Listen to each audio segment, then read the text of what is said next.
आगे राज्यपाल प्रोफेसर असीम कुमार घोष ने लोक भवन हरियाणा में उनके निजी सचिव शंख चटर्जी द्वारा लिखित 2 पुस्तकों अद्वैत वेदांत एक अनोखा दर्शन और सामाजिक दृष्टिकोण में धर्मक्षेत्र कुरुक्षेत्र का विमोचन किया। हरियाणा के राज्यपाल प्रोफेसर असीम घोष ने कहा कि आध्यात्मिक विकास संचार से दूर जाने में नहीं बल्कि सजग होकर इसमें सक्रिय भागीदारी करने और निष्काम भाव से अपने कर्तव्यों के निर्वहन में है।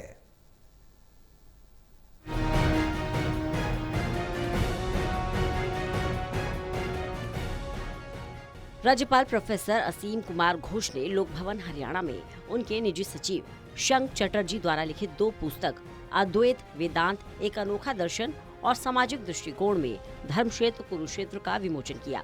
राज्यपाल प्रोफेसर असीम कुमार घोष ने कहा, अद्वैत वेदांत और कुरुक्षेत्र, जिसे धर्मक्षेत्र के रूप में पूजनीय माना जाता है, दोनों ही मानवता के आध्यात्मिक विकास के बारे में गहन अंतर्दृष्टि प्रदान करते हैं। अद्वैत वेदांत, जिसे आदि शंकराचार्य ने स्पष्ट रूप से प्रतिपादित किया, हमें सिखाता है कि व्यक्तिगत आत्मा और सार्वभौमिक चेतना एक ही है। His 2 books, which we have launched today at Haryana Lok Bhavan, are a sincere attempt to explore the world of Advaita Vedanta and Kurukshetra with different perspectives, for which I compliment Sri Chatterjee. Advaita Vedanta and Kurukshetra, which is revered as Dharmakhetra, together offer profound insights into humanity's spiritual evolution.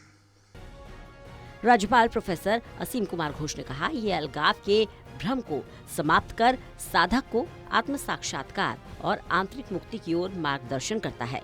Kurukshetra, जो महाभारत के भीतर भगवत गीता का पवित्र युद्ध क्षेत्र है, मानव जीवन में निहित नैतिक और आध्यात्मिक संघर्ष का प्रतीक है।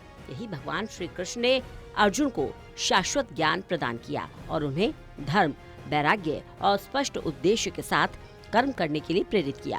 उन्होंने कहा, ये पुस्तकें न केवल बौद्धिक विमर्श को समृद्ध करेगी, बल्कि पाठकों को जीवन, कर्तव्य और आध्यात्मिक समझ के गहरे आयामों पर विचार करने के लिए भी प्रेरित करेंगी।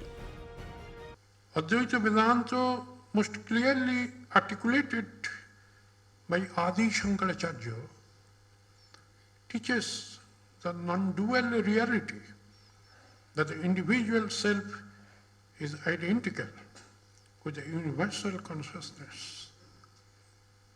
It dissolves the illusion of separateness, guiding seekers towards self-realization and utter liberation.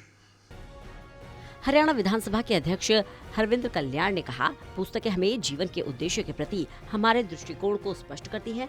पुस्तकें ही हमें जीवन जीने की कला सिखाती हैं। उन्होंने कहा, प्रधानमंत्री नरेंद्र मोदी जिस विकसित राष्ट्र की कल्पना करते हैं और जिस कल्पना के साथ आगे बढ़ने की बात करते हैं, वह शंख चटर्जी जैसे सृजनशील युवाओं के माध्यम से ही संभव है।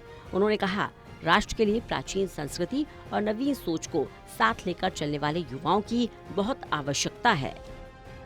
आज जब देश के माननीय प्रधानमंत्री श्री नरेंद्र मोदी जी विकसित राष्ट्र की कल्पना करते हैं और जो संकल्प लेकर वो आगे बढ़ते हैं, जिसके साथ आज देश का हर व्यक्ति जुड़कर देश को पुनः उस परम वैभव पर पहुंचाने के लिए प्रयासरत है, ऐसे में विषय कई बार आता है कि आज हमारे युवाओं के अंदर हमारी प्राचीन संस्कृति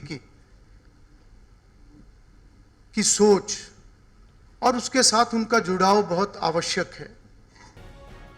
हरियाणा विधानसभा के अध्यक्ष हरविंद्र कल्याण ने कहा कि लोकार्पित हुई दोनों पुस्तकों के माध्यम से भारत की प्राचीन संस्कृति की लौ जलाने का कार्य हुआ है। हर युवा में ये सोच जगाने की जरूरत है।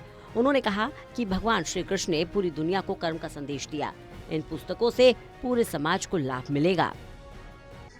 आज का कार्यक्रम इस कारण से अति महत्वपूर्ण है क्योंकि आज प्राचीन संस्कृति की जो एक लौ जगाने की बात युवाओं के अंदर आती है, आज वो लौ जगाने का काम 2 युवाओं ने किया है।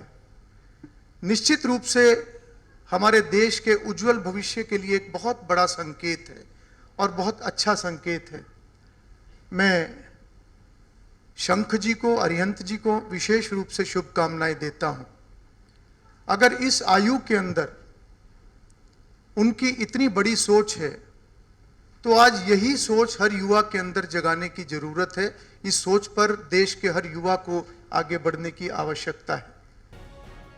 हरविंद कल्याण ने कहा, हमारे राज्यपाल प्रोफेसर असीम कुमार घोष की नई सोच और विजन से हरियाणा राज्य को नई दिशा मिल रही है। उनके कार्यों से हम सभी को असीम प्रेरणा मिल रही है। चंडीगढ़ से टोटल न्यूज के लिए अनिल कुमार की रिपोर्ट।